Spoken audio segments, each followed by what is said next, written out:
Halo sahabat Kapas, berjumpa kembali bersama saya Pendeta Widodo Purwanto. Dan saya Febriani Rey dalam program Kapas. Keluarga Allah pasti akan ke surga.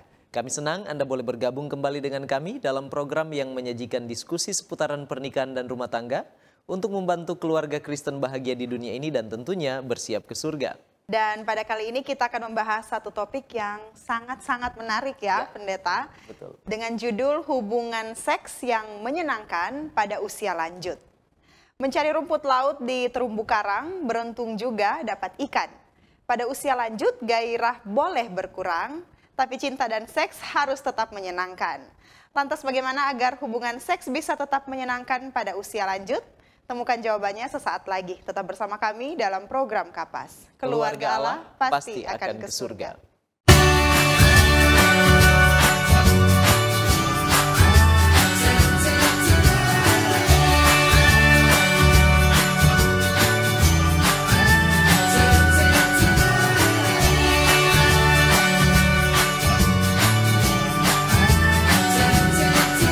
Saksikan selalu program Keluarga Allah Pasti ke Surga setiap Kamis pukul 18 waktu Indonesia Tengah di YouTube channel Cornelius Media, Bridge to the Truth.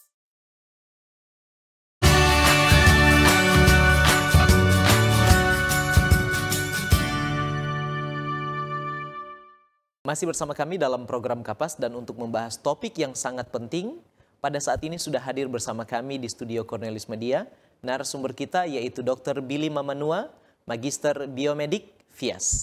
Ya, langsung saja kita sapa narasumber kita. Ya. Shalom Dr. Billy Mamanua. Shalom dokter. Shalom Pendeta Widodo, shalom Febriani. Apa kabar dok? Sehat luar biasa. Puji Tuhan, senang sekali ini sudah yang ketiga kalinya. Betul. Ya. Dokter boleh bersedia meluangkan waktu untuk menjadi narasumber di program Kapas. Terima kasih dok sudah bersedia untuk menerima undangan kami. Baik, Dr. Billy Mamanua, kembali untuk memulaikan diskusi kita, mari kita tunduk kepala dan kita berdoa. Bapa kekal Allah kami yang bertahta di surga, kami bersyukur boleh berkumpul kembali di dalam program Keluarga Allah Pasti akan ke surga. Kami berdoa Tuhan menyertai diskusi kami pada saat ini Tuhan, agar topik yang akan kami bahas ini boleh menjadi berkat dan membekali sahabat-sahabat Kapas yang bergabung bersama dengan kami untuk menyaksikan program Kapas pada saat ini. Berkati narasumber kami, Dr. Billy Mamanua, dia boleh membagikan informasi-informasi yang berguna bagi kami semua. Terpujilah Engkau Tuhan, di dalam nama Yesus kami sudah berdoa. Amin. Amin. Baik Dokter Billy, kira-kira apa saja yang perlu kita ketahui sebelum kita membahas lebih jauh lagi tentang hubungan seks yang menyenangkan pada usia lanjut ini? Betul. Silakan. Baik, topik pembahasan pada saat ini adalah topik pembahasan yang sangat menarik sekali. Iya. Oleh sebab usia lansia itu atau lanjut usia itu adalah suatu usia yang panjang dalam suatu periode kehidupan seseorang. Ya. Nah di Indonesia saat ini kalau dikatakan lansia, tentunya itu berusia kurang lebih 65 tahun ke atas. Itu patokan yang diambil secara umum pada saat ini. Di Indonesia bahkan di seluruh dunia juga mengambil usia 65 sebagai batasan, di mana dikatakan seseorang itu sudah tiba pada periode lanjut usia. 65 tahun. Baik. Walaupun dari segi klinik kita mengetahui bahwa sejak memasuki 45 tahun, pada saat memasuki 45 tahun sudah mulai terjadi penurunan fungsi organ yang ada di dalam tubuh manusia, termasuk organ-organ seks itu. Baik. Nah, ditambah lagi ada penyakit-penyakit degeneratif yang saat ini dikatakan komorbid. Ya. Nah ini juga menambah dan mempercepat terjadinya penurunan fungsi organ di dalam tubuh, termasuk penurunan fungsi organ-organ seks pada pria dan wanita. Memang dalam perjalanan waktu, lansia ini atau lanjut usia ini tidak identik dengan keluhan dan gejala. Jadi banyak kali sudah masuk usia lansia, tapi tidak ada keluhan, tidak ada gejala dalam fungsi tubuhnya. Tetapi kita harus ketahui bahwa tanpa gejala atau tanpa keluhan, bukan berarti tidak terjadi penurunan pada fungsi maupun organ yang ada di dalam tubuh. Nah, mengatasi gangguan kesehatan pada lansia, jangan menunggu sampai ada gejala atau keluhan, baru kita lanjut dengan penanganannya. Betul. Baik, jadi ini penting sekali ya kita ketahui ternyata walaupun orang tua misalnya opa oma masih kuat, tampak sehat, tanpa keluhan, tapi telah terjadi juga penurunan ya. Ya. Baik, terima kasih dokter. Nah, kita lanjut ke pertanyaan berikutnya dokter. Secara seksual sebenarnya perubahan apa saja sih yang terjadi pada usia lanjut ini? Nah, ini pertanyaan baik sekali. Satu hal yang perlu saya informasikan di sini bahwa organ seks itu tidak berdiri sendiri. Jadi organ seks itu dipengaruhi oleh organ-organ lain, dipengaruhi oleh fungsi-fungsi yang lain di dalam tubuh manusia. Itulah sebabnya dalam kehidupan seseorang memasuki usia lansia, maka ada beberapa aspek yang berhubungan dengan perubahan-perubahan yang terjadi pada manusia itu yang berhubungan dengan seks itu sendiri. Yang pertama adalah aspek biologis atau jasmani. Mungkin pendeta pernah mendengar orang bercerita mengenai hormon. Ya, hormon ini paling banyak diceritakan dan ini memang betul bahwa masalah hormonal ini berada dalam ranah biologis atau jasmani, mempengaruhi fungsi organ termasuk organ seks. Contohnya, pada laki-laki dan wanita ada hormon yang berhubungan dengan seks dan reproduksi yang namanya hormon testosteron. Nah, hormon ini mengakibatkan berbagai macam gangguan pada organ seks maupun fungsi-fungsi yang lain pada tubuh kita pada saat memasuki usia yang lanjut. Jadi levelnya mulai menurun pada waktu memasuki usia lanjut. Kemudian masalah biologis lain seperti faktor pembuluh darah. Penyakit degeneratif seperti dislipidemia, penimbunan lemak, bisa membuat pembuluh darah itu tersumbat, sebagian mengakibatkan aliran darah menuju ke organ seks itu mengalami gangguan, dengan demikian juga mengalami gangguan yang lain pada masalah-masalah bagian-bagian pada organ seks tertentu. Kemudian masalah persarafan, masalah otot, masalah keadaan fisik, ya kan? Berhubungan seks itu membutuhkan energi. Betul. Jadi kalau seandainya keadaan fisik kita lemah, maka itu berdampak pada hubungan seks itu. Kemudian saat ini kan kita sudah banyak polusi. Nah, polusi ini juga secara biologis mengganggu beberapa fungsi organ yang ada. Nah, kondisi-kondisi biologis yang saya sebutkan tadi mengakibatkan beberapa gangguan pada organ seks. Contoh, pada laki-laki terjadi gangguan ereksi. Ereksi ini gangguan ketegangan pada alat kelamin pria. Begitu juga dengan wanita, gangguan ereksi pada klitoris yang bisa menjadi pusat kenikmatan. Jadi dengan demikian gangguan biologis mengakibatkan gangguan pada bagian-bagian tertentu pada organ seks itu sendiri. Kemudian apalagi pada vagina, gangguan pembuluh darah, angiopati yang diakibatkan oleh diabetes mellitus mengakibatkan terjadi gangguan pembuluh darah vagina, mengakibatkan gangguan perlendiran pada vagina. Kemudian belum lagi masalah psikososial, ya, perkembangan pada anak-anak, kemudian perkembangan pada remaja, kemudian perkembangan pada saat usia menengah, itu menentukan kita untuk berhubungan seks pada usia yang lanjut. Jadi pengalaman sebelumnya sangat menentukan untuk periode-periode pada waktu yang akan datang. Belum lagi masalah klinis. Masalah klinis ini sudah jelas. Dengan terjadinya penurunan fungsi organ mengakibatkan terjadinya gangguan-gangguan pada organ seksual itu sendiri. Baik, ya, jelas sekali ya. Jadi tidak boleh dilihat sendiri ya, organ seks itu ya. Ada pengaruh dari organ-organ yang lain dan faktor lain ya. Faktor-faktor lain yang bersama-sama membuat fungsi ini bisa berjalan dengan baik. Baik. Terima kasih Dok, kalau tadi perubahan-perubahan secara umum mungkin. Nah kemudian apa saja gangguan fungsi seksual Dok yang sering terjadi seiring bertambahnya usia yang mungkin bisa menjadi penghambat untuk terciptanya hubungan seks yang menyenangkan khususnya pada usia lanjut ini? Baik, silakan. Sebelum saya masuk ke pertanyaan itu, saya ingin menjelaskan sedikit bahwa ada beberapa dimensi seksualitas pada manusia. Yang ada perbedaannya pada saat dia usia produktif dengan pada saat lansia. Ada 4 dimensi seksualitas pada manusia. Pertama adalah institusi. Jadi seks itu dilakukan dalam bingkai institusi keluarga, institusi perkawinan. Kemudian yang kedua, setelah institusi perkawinan ini ada, tujuannya sudah jelas pertama, yaitu untuk prokreasi, menciptakan kreasi yang baru, artinya menghasilkan keturunan. Nah, sekarang pertanyaannya, setelah memasuki usia menopause pada wanita, apakah bisa terjadi prokreasi di sana? Tentunya tidak.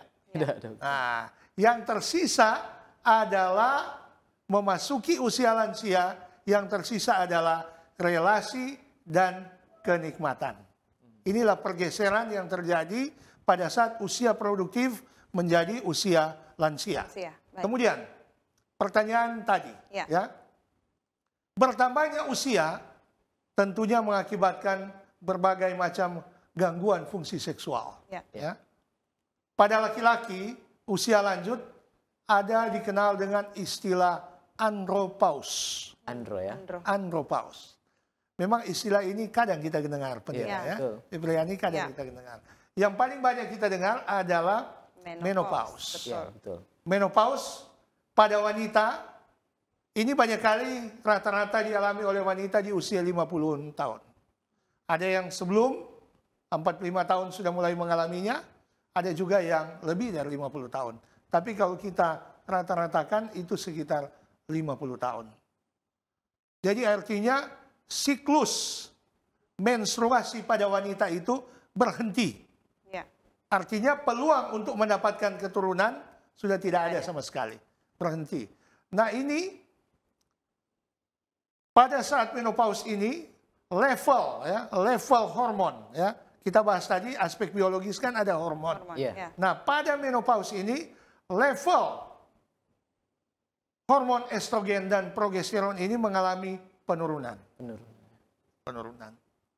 Dengan terjadinya penurunan pada hormon estrogen terutama, ya, ini mempengaruhi organ seks dan reproduksi.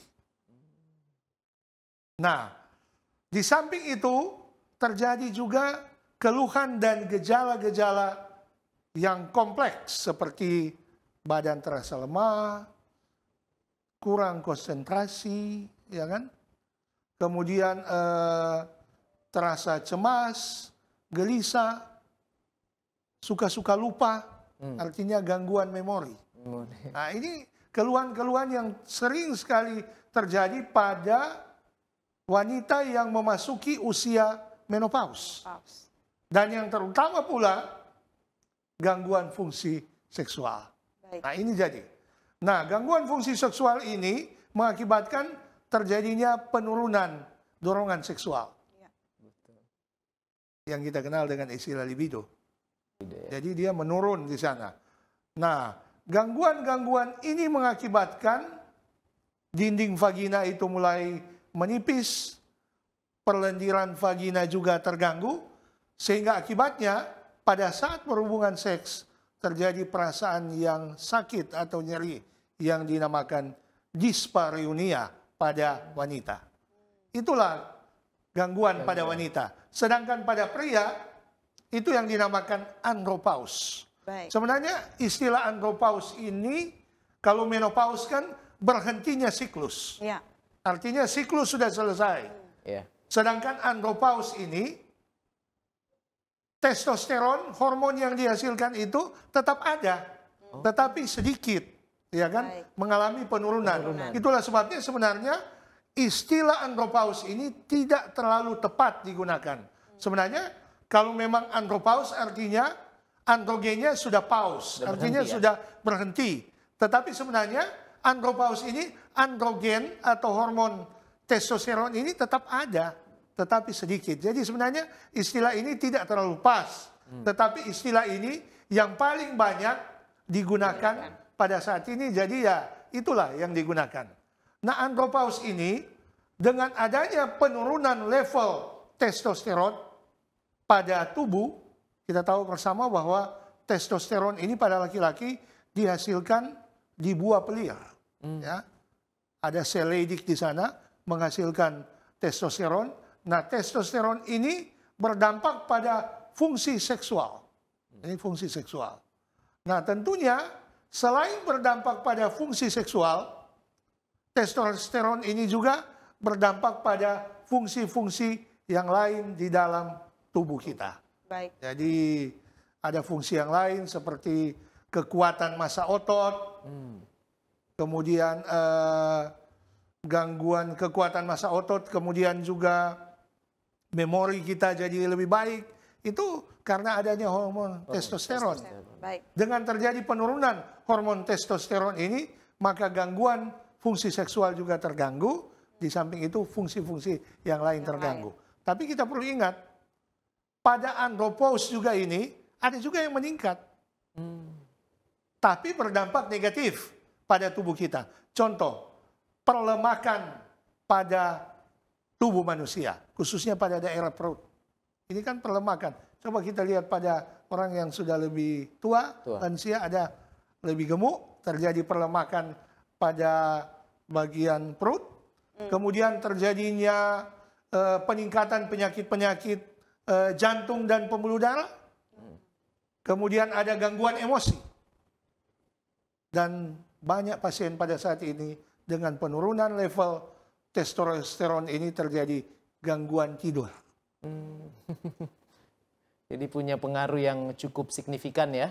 Cukup terhadap signifikan. organ seks maupun organ-organ yang lain, tubuh yang fungsi-fungsi tubuh yang lain. Jadi sangat jelas sekali ya apa yang sudah dijelaskan oleh Dr. Billy Mamanua.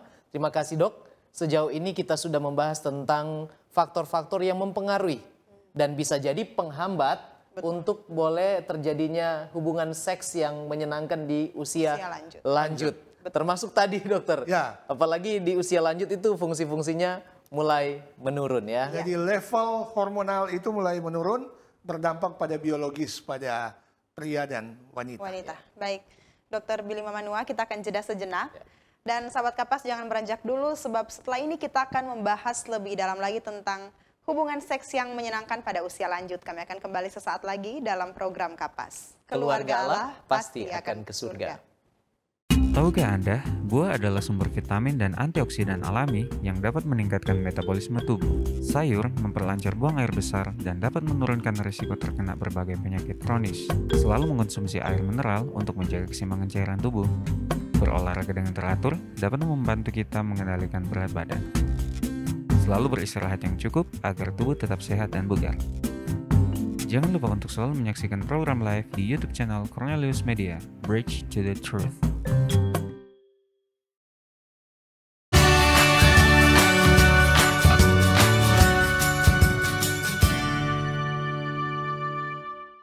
Masih bersama kami dalam program Kapas dan kita akan lanjutkan pembahasan kita tentang hubungan seks yang menyenangkan pada usia lanjut. Ya, Dr. Billy Mamanua, tadi sudah disampaikan tentang perubahan-perubahan dan gangguan-gangguan yang sudah dijelaskan tadi. Nah, kemudian sekarang bagaimana supaya seks ini bisa menjadi tetap menyenangkan, khususnya pada usia yang semakin bertambah atau usia lanjut? Terima kasih, pertanyaannya baik sekali. Nah, kita perlu menyadari bahwa kehidupan seksual ini adalah sebahagian dari kehidupan kita. Ya kan? Jadi sebagian dari kehidupan kita adalah kehidupan seksual, ya kan? Sebab adanya suatu keluarga, kelengkapan suatu keluarga itu terjadi karena adanya hubungan seksual. Dalam hal ini terjadi prokreasi, pembentukan keturunan. Nah, tentunya kehidupan seksual yang baik itu menentukan kebahagiaan keluarga. Kalau keluarga bahagia, berarti kualitas hidup itu tetap terjaga, ya kan? Nah, kehidupan seksual di usia lanjut perlu kita ketahui dipengaruhi oleh pertama emosi. Emosi. Kedua, fungsi seksual baik pria dan wanita. Kemudian yang ketiga, adanya kepuasan pada pria dan wanita. Jadi dua-dua puas. Ya. Kita sudah bahas pada episode yang lalu. Betul. Bahwa seks itu harmonis kalau dinikmati oleh kedua belah pihak. Ya. Begitu juga dengan pada saat kita memasuki usia lansia. Tentunya kehidupan seksual itu harus dinikmati baik oleh pria dan wanita secara bersama-sama. Iya. Nah, kita bicara soal emosi, ya. Usia boleh panjang, ya kan? Usia boleh lebih lama, lebih tua, tetapi jangan sampai ada kejenuhan di sana. Sebab kalau ada kejenuhan karena monoton, ya, tidak ada kreasi yang baru di sana, mengakibatkan emosi seseorang terhadap masalah seksual itu pasti menurun. Kalau sudah jenuh, kalau sudah monoton, dorongan seksual itu akan menurun. Walaupun dorongan seksual itu bukan hanya disebabkan oleh karena masalah emosi atau psikis, diakibatkan oleh masalah hormonal juga, tetapi psikis juga mempengaruhi di sana. Jadi sekali lagi, usia boleh panjang, tetapi jangan membuat itu menjadi suatu hal yang monoton. Kalau hal itu monoton kita laksanakan, maka akan timbul kejenuhan di sana. Sehingga akhirnya dorongan seksual pasti menurun.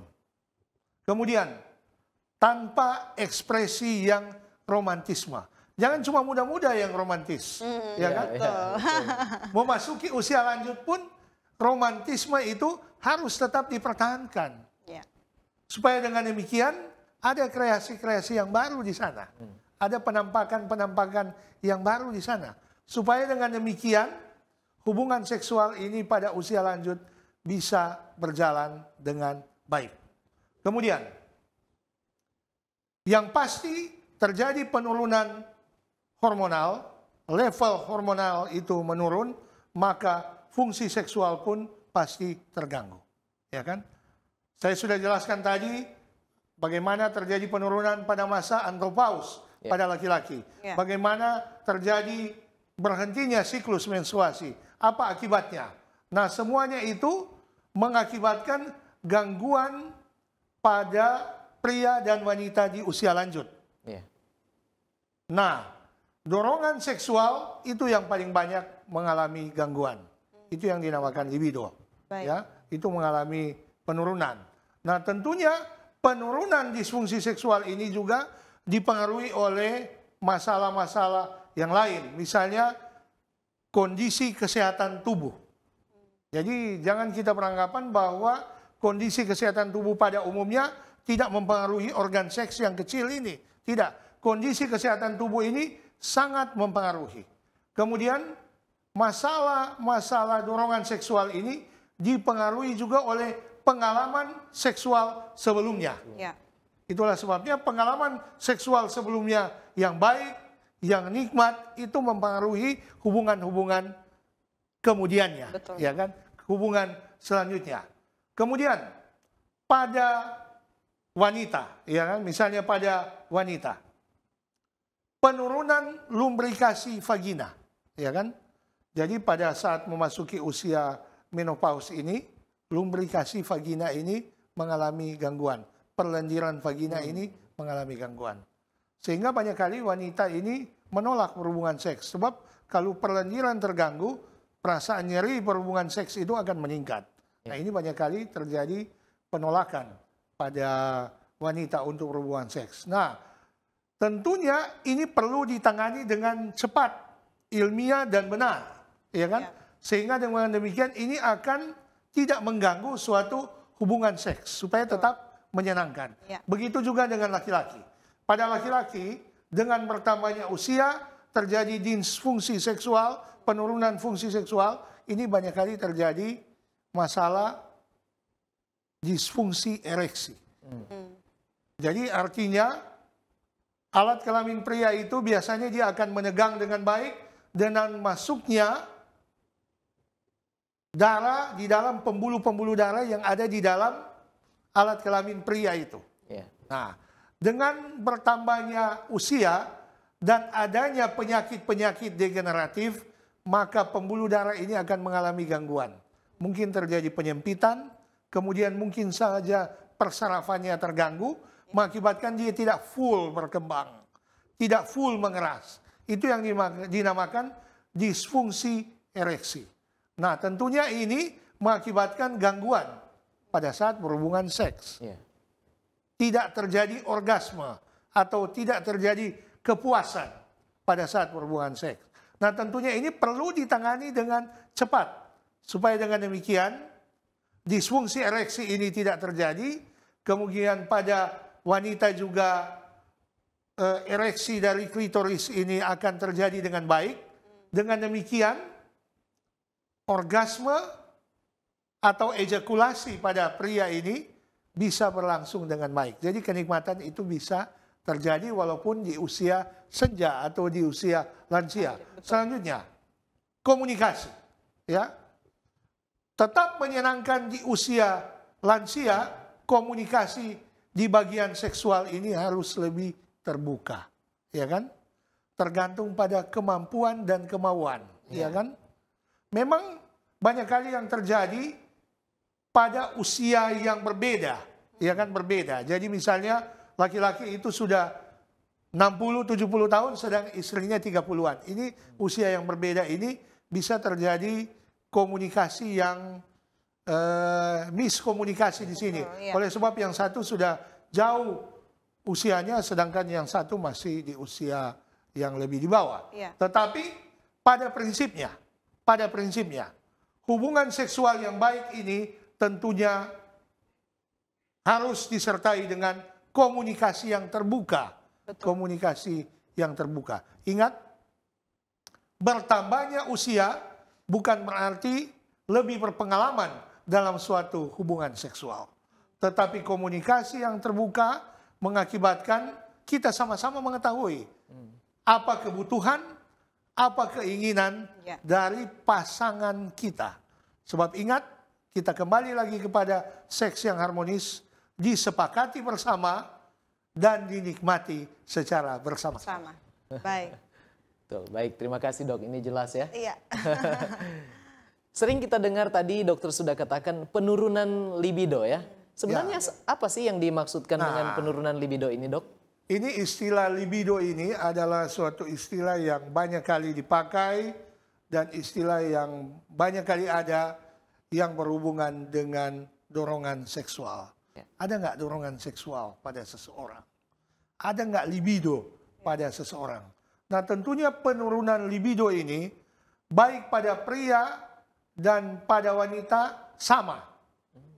Sama-sama terjadi penurunan libido pada usia yang lanjut. Baik. Ini diakibatkan karena penurunan hormon testosteron di dalam tubuh kita. Jadi pada pria terjadi penurunan hormon testosteron, pada pria juga mengalami penurunan yang sama. Walaupun penurunan libido ini bukan selamanya terjadi karena masalah penurunan hormon testosteron. Tetapi penurunan libido ini misalnya pada pria juga pada wanita diakibatkan karena masalah psikis, ya kan? Hubungan seksual itu bisa berlanjut dengan baik kalau kita dalam keadaan enjoy, dalam keadaan yang senang, ya kan?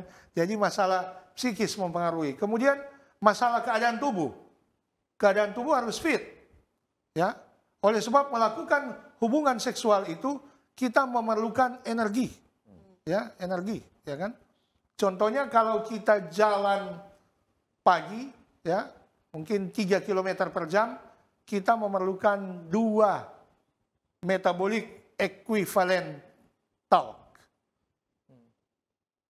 Kalau berhubungan seks, kita memerlukan kurang lebih 3 MET atau 3 metabolic equivalent task. Jadi kita lihat di sini, keadaan tubuh menentukan. Jadi fit tidaknya kita itu menentukan kita dapat berhubungan dengan baik. Jadi penurunan libido itu penurunan dorongan seks itu juga dipengaruhi oleh kondisi fisik kita. Betul. Jadi kalau kondisi fisik kita lemah, maka dorongan seksual itu yang kita namakan libido itu pasti menurun. Baik. Kemudian kita kembali lagi kepada pengalaman seksualitas kita sebelumnya. Kalau pengalaman seksualitas kita sebelumnya itu negatif atau dalam arti tidak menyenangkan, Ya. tentunya pada saat kita ingin berhubungan lagi, kita tidak ada libido di sana. Tidak ada dorongan seksual, pasti menurun di sana. Nah, kita lihat. Pada pria ya yang mengalami disfungsi seksual, ya, ini ada urutannya. Jadi kalau libido itu menurun, ya, dorongan seksual itu menurun, ya, tentunya disfungsi selanjutnya ada. Ereksi juga tidak akan full. Nah, kalau ereksi tidak full, berarti endingnya kenikmatan atau orgasme pun tidak akan terjadi. Jadi ini ada urutannya. Betul. Jadi pada saat libido menurun, ereksi tidak terjadi, Ya. akibatnya orgasme juga tidak berlangsung dengan baik, akibatnya kenikmatan tidak tercapai. Baik. Baik. Pada wanita, Ya. kemudian pada wanita, itu pada laki-laki. Wah, pada wanita kita sudah singgung tadi, pada menopause kan terjadi lubrikasi vagina yang terganggu. Lubrikasi ini adalah perlendiran vagina yang terganggu. Belum lagi relaksasi dinding vagina yang terganggu. Ini karena pembuluh darah yang terganggu di sana. Misalnya wanita dengan diabetes mellitus, terjadi apa yang dinamakan angiopati. Angiopati ini gangguan pembuluh darah. Akibatnya perlendiran tidak terjadi dengan baik, maka ereksi klitoris pada wanita juga tidak terjadi dengan baik. Ya. Akibatnya terganggu pada saat hubungan seksual. Baik. Baik. Jadi dok, ini sebenarnya adalah hasrat ya. Ya, Dorongan hasrat itu. untuk Ya. dorongan seksual ya. Dorongan seksual. Untuk berhubungan seks dengan pasangan. Jadi dorongan seksual ini sebenarnya adalah awal. Ya, Awal betul. sebenarnya ini dorongan seksual. Dan ini perlu ada, ya kan? Walaupun pengaruh pada dorongan seksual ini multifaktorial. Iya. Multifaktor. Selain hormonal, masalah psikis dan Psikis. keadaan tubuh juga sangat menentukan. Baik. Baik, terima kasih dok. Terima kasih dok. Nah sekarang bagaimana tanggapan dokter tentang obat kuat dok? Biasanya orang tua ini dok. Iya. Lanjut Biasanya ini, usia. Betul, ini obat betul. kuat ini antara mitos dan fakta. Iya. Iya. Ya kan? Mitos di cerita-cerita umum ada, ya kan? Dan fakta juga di lapangan ada. Iya, betul. Ya kan? Fakta di lapangan. Tidak diketahui ini obat kuat dari mana istilah obat kuat ini datang. Iya. Ya kan?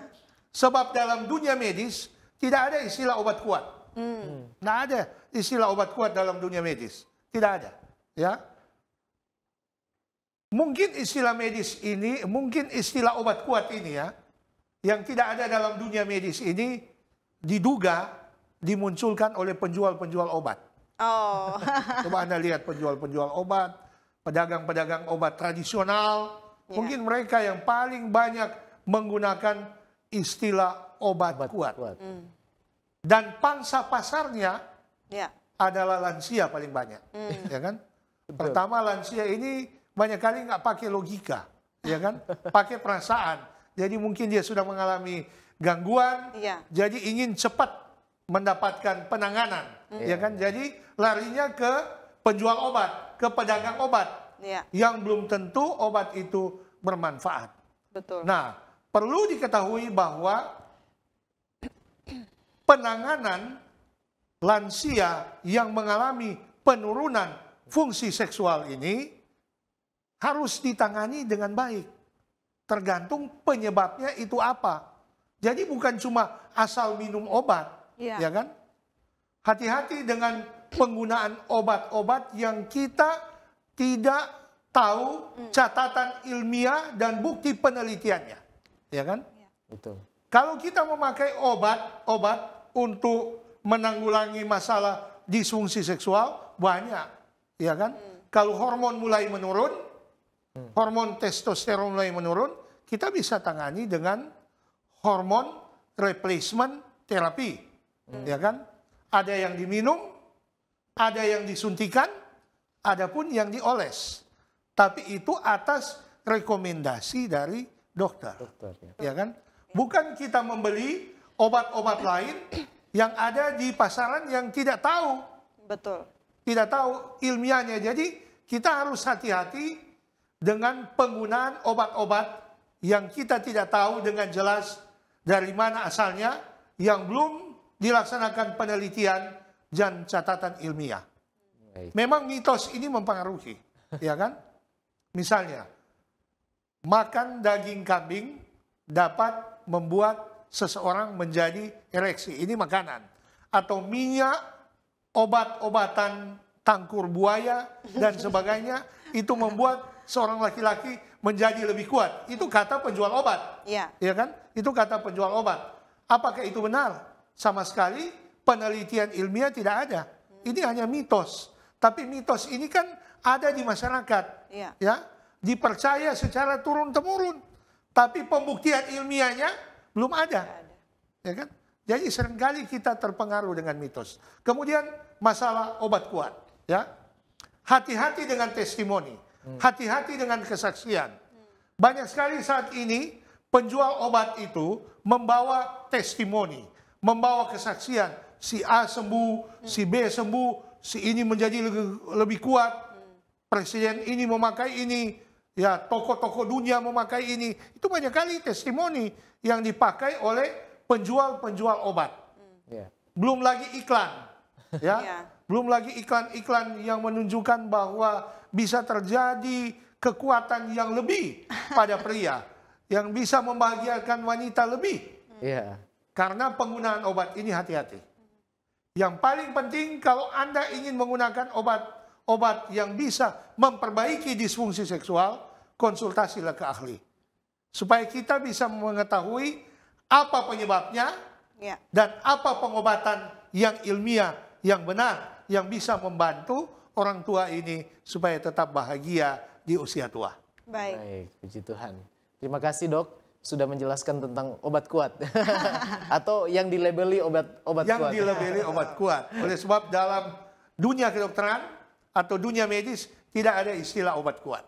Baik, terima kasih dokter untuk informasi yang sangat berguna dan bermanfaat untuk yang usia lanjut yang sedang menyaksikan program Kapas pada saat ini. Kita akan jeda sejenak dokter, tetap bersama kami sahabat Kapas sesudah yang satu ini.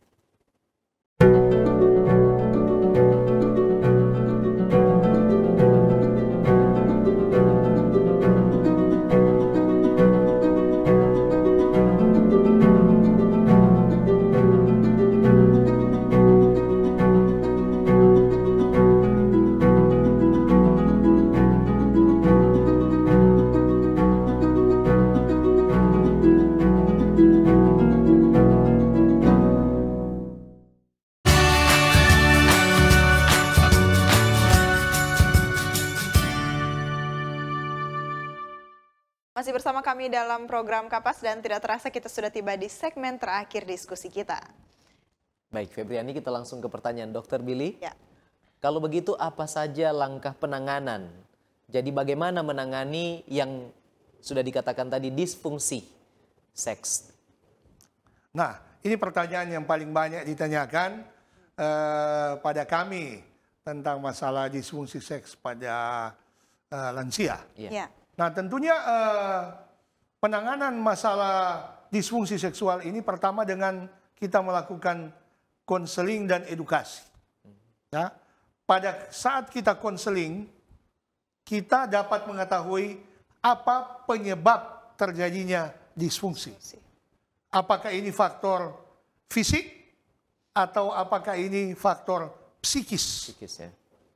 Sebab dengan mengetahui apa penyebab, berarti kita dapat mengetahui cara pengobatan yang benar dan ilmiahnya bagaimana, ya kan? Itu pada saat konseling, ya konseling. Memang ini butuh waktu, Oleh sebab masalah seks ini banyak kali seseorang itu sulit untuk terbuka, sulit untuk mengakuinya, padahal sudah mengalaminya. Betul. Kemudian yang kedua, kita berikan penanganan yang kedua adalah edukasi. Edukasi ini penting.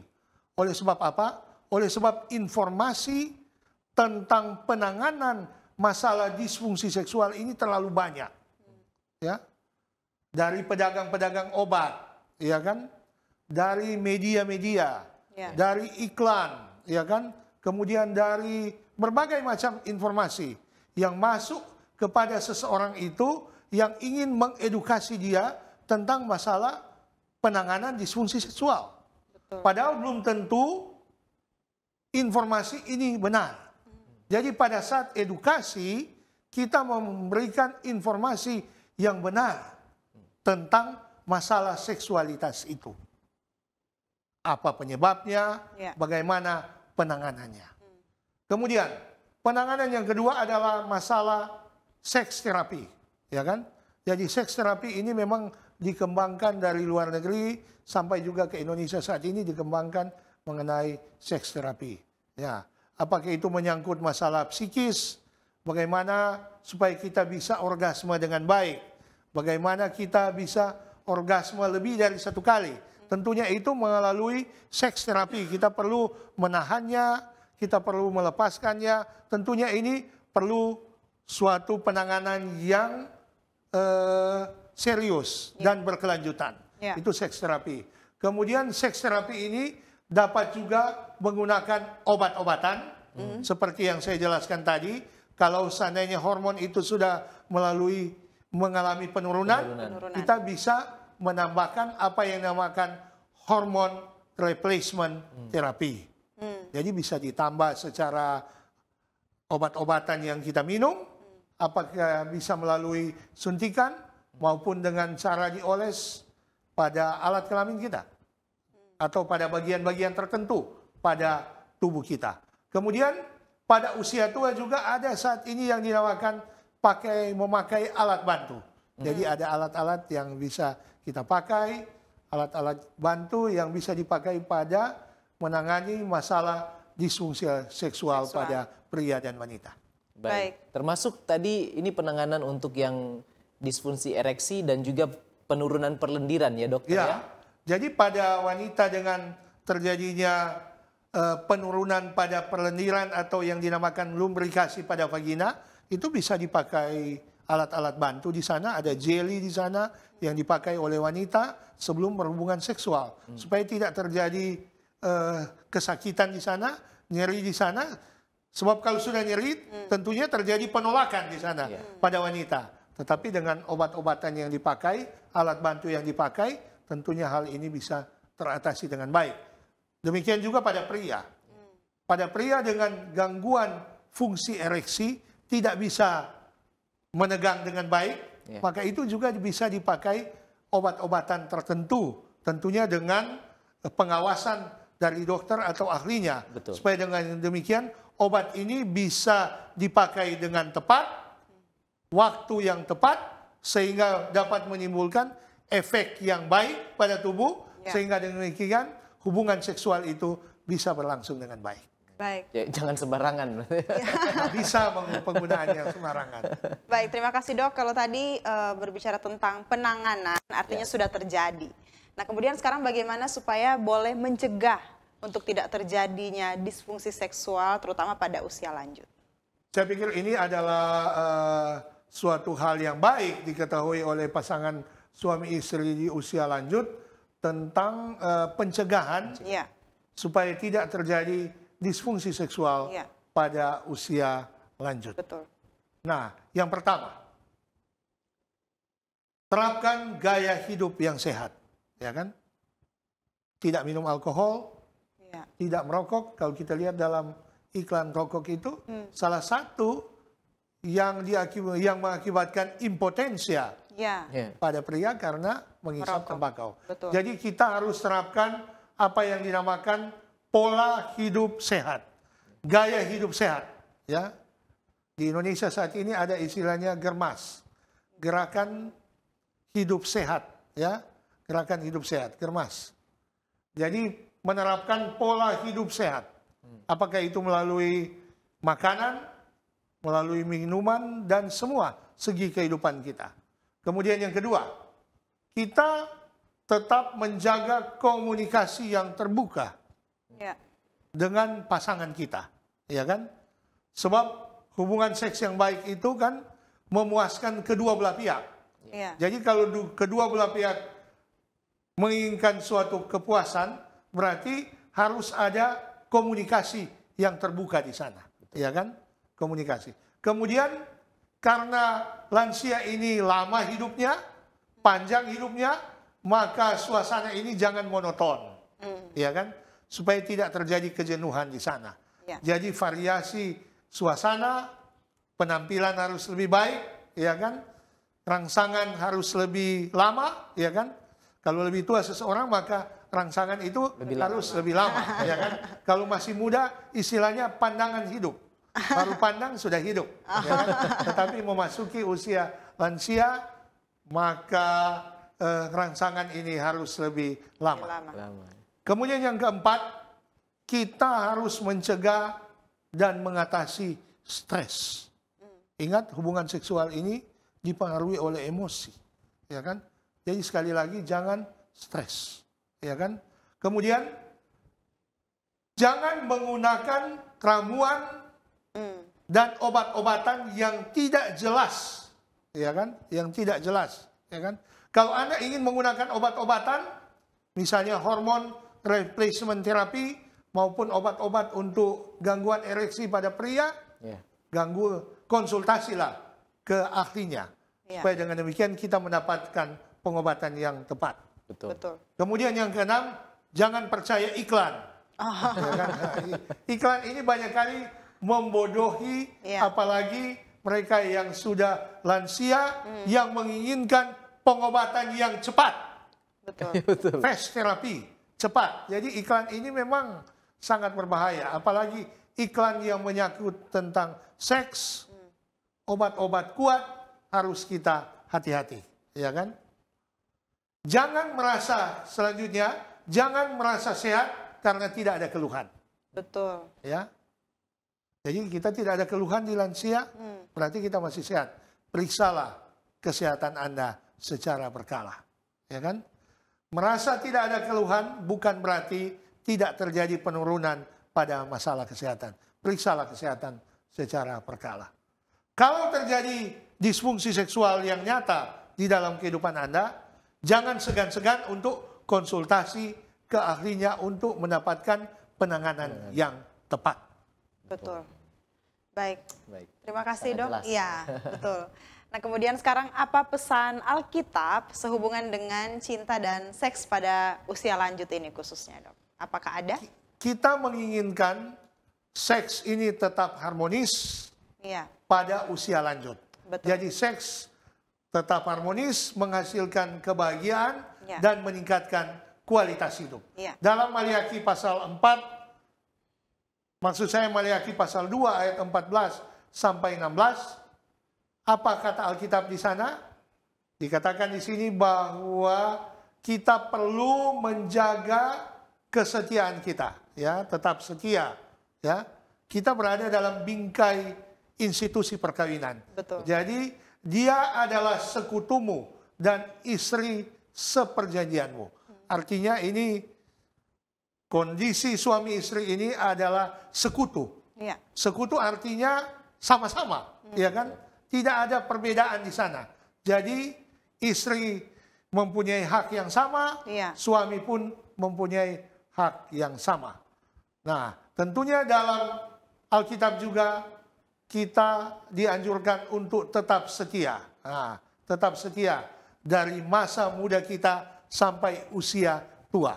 Baik. Jadi tetap setia dengan istri kita, tetap setia dengan suami kita sampai usia tua. Lanjut. Ayat 16 dalam Maliaki 2 ayat 16 mengatakan, sebab aku membenci perceraian.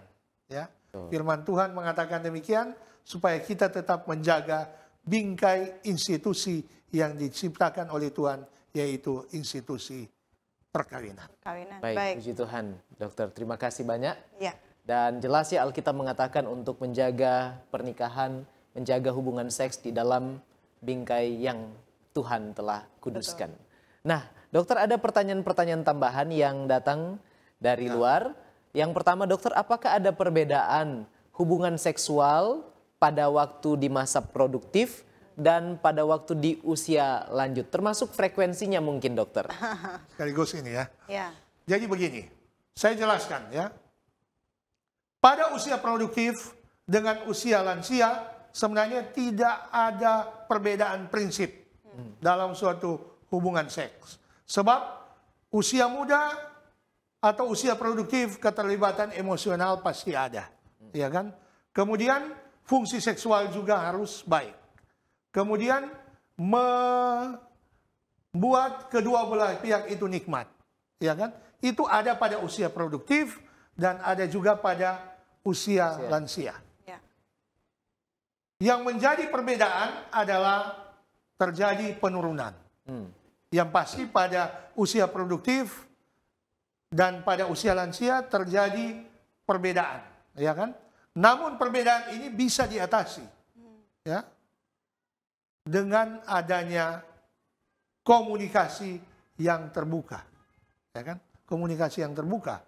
Dengan demikian, dengan adanya komunikasi yang terbuka dan penanganan disfungsi seksual yang dilaksanakan secara ilmiah, maka dengan demikian tidak ada perbedaan antara pada usia produktif dengan pada usia yang lansia. Lanjut, ya. Kemudian masuk pertanyaan tadi. Ini pertanyaan bagus sekali. Apakah ada perbedaan frekuensi? Frekuensi. Ya. Nah, ini frekuensi ini penting sekali. Nah, frekuensi memang berbeda, ya kan? Secara statistik menunjukkan bahwa kalau usia 20 sampai 30 tahun, statistik ini ya, bisa 4 sampai 5 kali seminggu hubungan seks itu. Kemudian pada menginjak usia di atas 30 tahun sampai 40 tahun bisa sampai 2 sampai 3 kali seminggu. Nah, statistik menunjukkan pada waktu lansia itu kurang 1 kali seminggu. Tapi tidak ada patokan. Ya. Tidak ada patokan bahwa harus demikian. Cuma boleh 1 kali seminggu atau bisa 2 kali seminggu, tidak ada patokannya.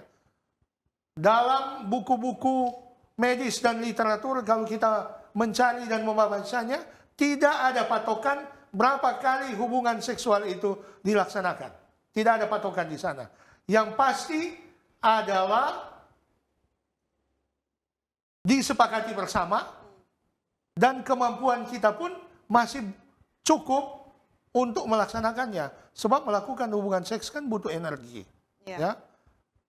Dan kemampuan melaksanakan hubungan seksual ini tergantung pada adanya kondisi fisik yang baik dan kondisi psikis yang baik. Baik. Ya.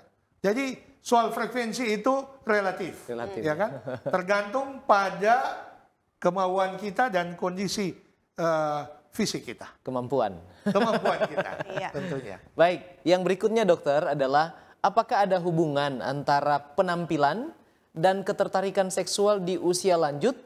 Sebab ada yang berkata, kan istri saya sudah masuk masa menopause. Jadi biarlah nggak usah dandan sedemikian rupa supaya tetap ada namanya hubungan seksual kan pasti mendapatkan kepuasan. Kira-kira bagaimana dok? Pendeta Widodo, ini pertanyaan menarik sekali.